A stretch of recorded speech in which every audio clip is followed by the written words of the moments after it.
Yo, welcome back to the house where we talk news, celebrities, and hot topics. All right, y'all. So, Bravo and Cocktails. I ran across this via social media and I was like, oh my God, what the hell is going on over there at the Real Housewives of Potomac? Expect a big shakeup for the next season of the Real Housewives of Potomac. Bravo execs are not happy with the ratings for this season and have realized that some of the OG's time on the show has grown stale and holding the show back. You think? I actually didn't think that the Potomac ratings were too bad when you compare the ratings for that show to a lot of the other shows. I don't know if they were hitting a million like they did last season. I was kind of surprised that they didn't hit a million live same day viewers this past season. However, again, like we've said over and over again, live same day viewers doesn't matter as much anymore, especially when the episodes are on Peacock the next day and people are watching via DVR and they, I guess, account for social media engagement as well sometimes. So listen, do I feel like RHOP needs a shakeup? Absolutely.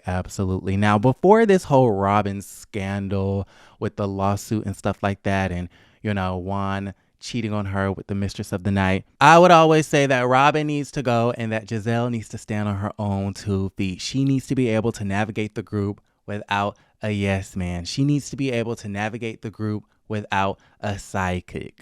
Okay? Robyn Dixon is the Robyn, no pun intended, to Gizelle's Batman. And I'm sick of that. And I feel like Gizelle could be held more accountable within the group, if Robyn was not there. But since Robyn wants to have an interesting life, all of a sudden at the very last minute, at the 11th hour, child, we just gonna go ahead and keep Robyn, I guess. If anything, demote her to a friend of, because honestly, they're not gonna talk about that lawsuit, right? Which I don't believe Juan is being sued, but he is named in the lawsuit. I highly doubt that they'll ever talk about that. And I really don't think that there's nothing more to this mistress story unless the mistress comes out with more receipts, which she may. She might. And maybe that's the reason why she hasn't showed her face.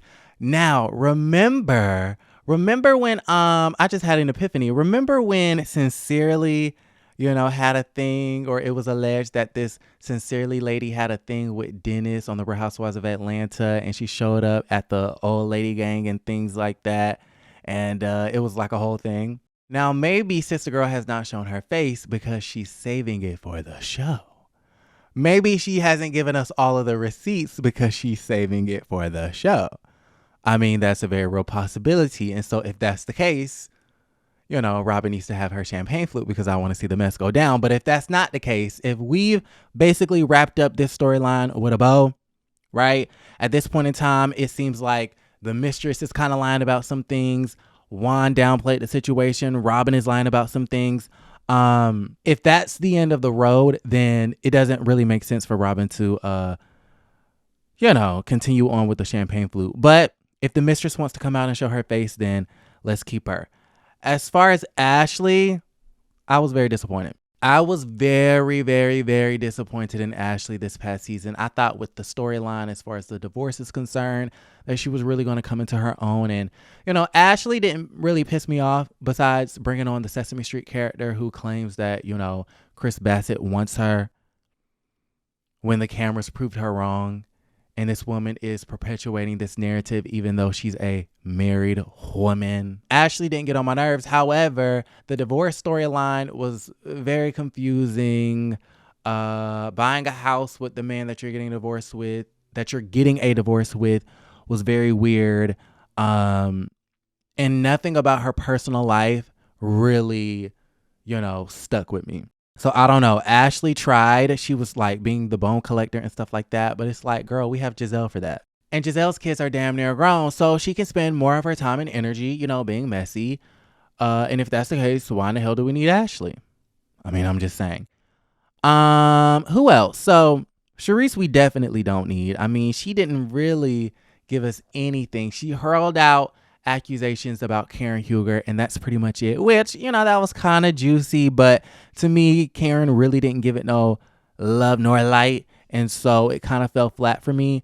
So do we really need Charisse? I would say no. Do we really need Ashley? I would say no. I mean, at this point, I know this is going to sound a bit ridiculous, but I would rather see the Sesame Street character only because it's something new, it's something fresh. And the Sesame Street character is kind of delusional, and I kind of want to see the delusions a little bit more. So no to Ashley, no to Charisse. Robyn, we'll give her another season. Gizelle, if you bring Jason on, we'll give you another season. Karen, of course. So those were all of the OGs. As far as the newbies or the non-OGs, Candace and Wendy, definitely they have to stay, even though they were trying their best. They were trying their best to, ice Wendy out, but it ain't gonna work. Mia, I don't know. I feel like that's a toss-up. I wouldn't be upset if Mia left, but I'm not gonna be, over the moon that she stays. So that's like a 50-50. And then Jacqueline, I would not mind seeing Jacqueline again. I want to see Jacqueline, cultivate real relationships on the show. Her only real connection to the show can't just be Mia.